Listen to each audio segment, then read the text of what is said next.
네, 2022년 10월 17일 이정훈입니다. 이재명 사건이 점점 흥미로워집니다.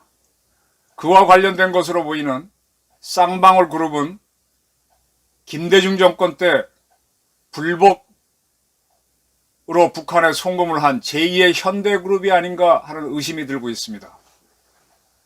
그리고 김의겸 의원은 결론적으로 드루킹 사건을 공개해서 노무현의 적자인 김경수 당시 경남지사를 구속하게 만든 추미애, 제2의 추미애가 아닌가 하는 의심도 듭니다. 무슨 얘기인가 하나씩 설명드리겠습니다. 수원지검 형사육부가 쌍방울그룹 수사를 하다가 2019년 쌍방울그룹이 수억 원의 달러를 중국으로 밀반출한 기록을 확보했습니다. 2019년 쌍방울그룹은 임직원 수십 명에게 1인당 수천만에서 수억 원에 해당되는 달러나 위안화를 주고 중국으로 가져나가게 했습니다. 지금 우리나라가 외환관리법이 자유로워졌기 때문에 돈 가져나가는 건 자유롭죠. 근데 그게 어디에 썼는지 확인을 해야 되죠. 마구 빼내는 건 안 됩니다. 그 무렵 쌍방울은 북한에서 광물 채굴을 한다. 이게 이제 북한에서 광물을 캐서 가져오자는 게 이게 언제 때부터인가 제가 광업진흥공사 사장 만나 취재하고 한 게 벌써 한참 되는데 북한에서 석탄 캐고 뭐 해갖고 한국으로 갖고 오면 그 화차가 대한민국 한반도를 통일한다 그런 개념입니다. 근데 이게 굉장히 북한에서 채굴 해서 갖고 오는 게 잘 안 되거든요. 그때 그런 명분으로 쌍방울은 돈을 가지고 나갔답니다. 근데 북한에서 광물을 가져오는 사업은 아직도 된 게 없죠. 그래서 이게 뭐 명분이야 그렇게 갖고 가지만 뭔가 갖다 준 돈이 아니냐 이렇게 의심을 하고 있습니다. 그러면서 이제 검찰이 또 어디를 수색했는가 하면은 이 돈을 가져나갔던 쌍방울 임직원은 물론 수색했지만 아태평화교류협회 회장 자택을 수색했습니다. 아태평화교류협회는 잘 모르실 겁니다. 지난 6월까지는 회장이 안보수 씨였습니다. 아태평화교류협회 하는 행사는 오마이뉴스나 뭐 이런 데서만 주로 보도해주고 다른 매체들은 크게 관심이 없죠.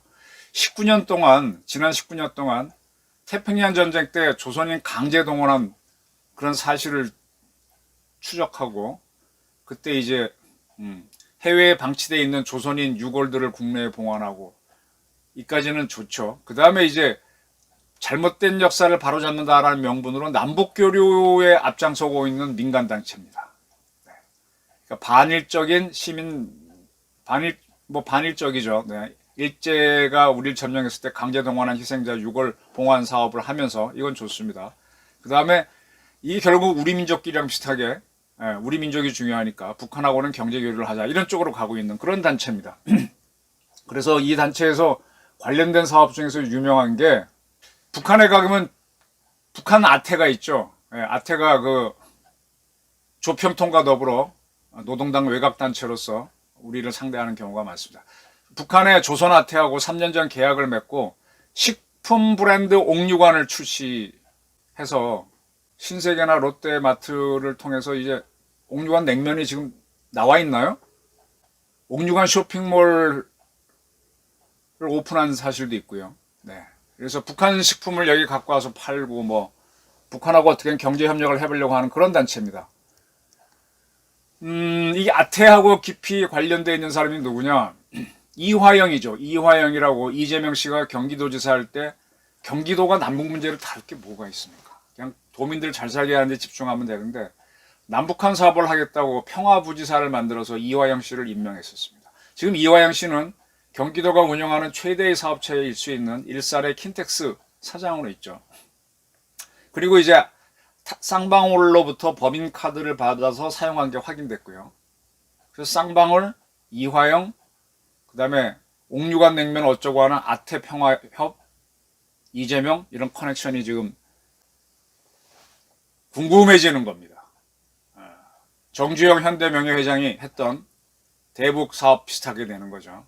근데 결론적으로 그 사건 때문에 현대는 큰 타격을 입어서 삼성하고 넥앤넥 거의 대등한 그룹이었는데 지금 삼성전자에 비하면 절반 정도로 현대그룹은 사실상 뭐 굉장히 후퇴했고 그 현대그룹의 대북 사업에 참여하지 않으려고 길을 썼던 사람이 정봉구 회장이 이끄는 현대자동차그룹, 정몽준 회장이 이끄는 현대중공업그룹.